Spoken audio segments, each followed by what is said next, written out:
Hello, good morning, good afternoon, and good evening, team. This is the Multimedia Discussion Week 2, MPA 580, Legal and Ethical Issues for the Public Sector. This is Eric Sandoval, and today is the 18th of March. So, a brief overview before we dive in. So, we will review the following ethic theories. We'll dive into St. Thomas Aquina's natural law, Immanuel Kant's categorical imperatives, Bentham and Mill's utilitarianism, Hobbes' contractarianism, and then we will apply two of these to public admin. So let's go ahead and begin. So St. Thomas and Immanuel Kant. I actually found all these readings to be interesting. So let's go ahead and begin with St. Thomas. So essentially, from my understanding, St. Thomas was more of I don't want to say religious approach, but I feel like it's more of a religious approach. He had more of I kind of want to say ethical framework, if you might say.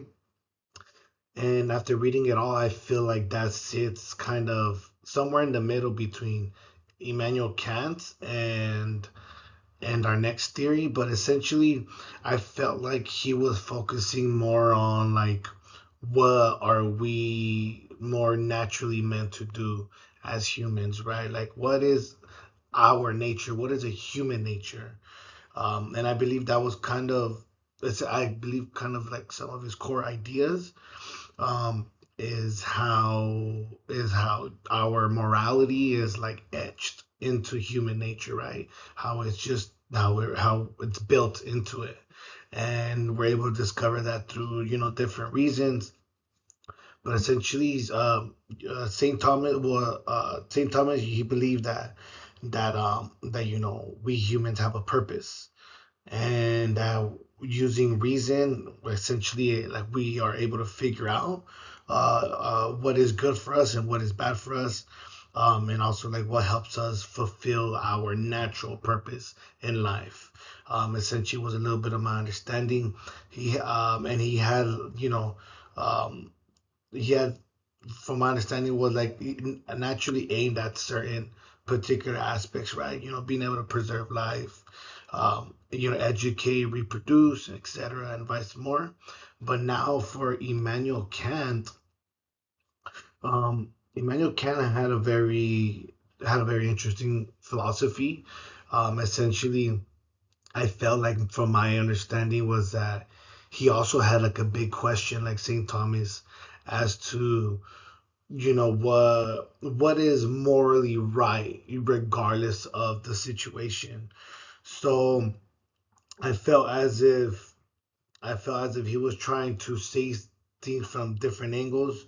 That how there's kind of like a universal law, like a formula for universal law, like such as like what if everyone in the class or what if everyone in the group did it? How would we all behave, or how would we function? Um, and or example, like lying or committing adultery, essentially, right? And also how we need to treat more people like humans, so not use them to benefit our own goods, and we want to respect everyone's integrity and dignity. Is a little bit of what I interpreted from it. And that and essentially I feel like it matters, because it matters because it's more of morality based on those reasons, so not just how I feel, or if actions are wrong, it'll lead to those type of outcomes which you can expect.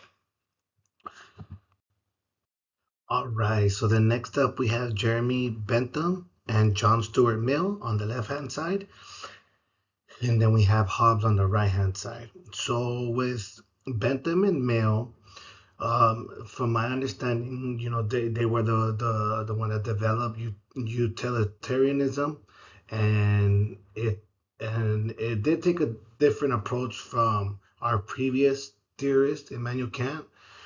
So essentially, kind of utilitarian comes from a different perspective, as in what action will kind of bring us the most joy, right? What will produce the greatest amount of happiness.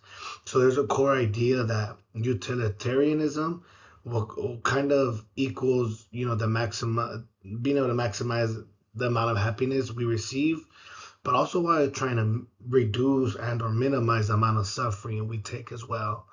Now, from my understanding, a morally right action is essentially kind of one of those that will lead to the greatest um, uh, amount of satisfaction. And then, but essentially, Bentham's version, he focused on being able to measure that pleasure and then pain, right? How intense is something like that pleasure, and or how long does it last? And I think he developed something that was called Felekific calculus, something in that nature. And meanwhile, uh, John Stuart Mills, he refined Bentham's idea by essentially saying not all pleasures are equal. That some pleasures are greater and higher and more rewarding than others, and some are more intellectually rewarding, and some are more physically rewarding. Um, and then he had more of a thinking and creating and learning kind of brings more value than some of the more simpler ones. Now, meanwhile, Hobbes on the right hand side, he brings another angle of morality, right? So he's more grounded in ethics, like Immanuel Kant, or and happiness like Bentham. But essentially, he had a very solid idea that morality will kind of equal the rules that we agree on as a society to follow and function on. So because essentially humans are naturally self-interested, right? And therefore, without rules, life would be horrendous. It would be chaotic and dangerous. So with Hobbes, we create that social contract, you can say, and kind of agree to essentially meet in the middle to cooperate, to team together in that. All right, and then for this next section, we are applying theories in public admin. I chose Hobbes and Bentham and Hill. So essentially, being able to apply these two, I feel like is very ideal. They most certainly kind of effortlessly kind of go on to how government, designs their policies, their laws, and even institutions. Um, so I found it as like kind of Hobbes would bring to public admin. He bring kind of more stability and order. I feel as if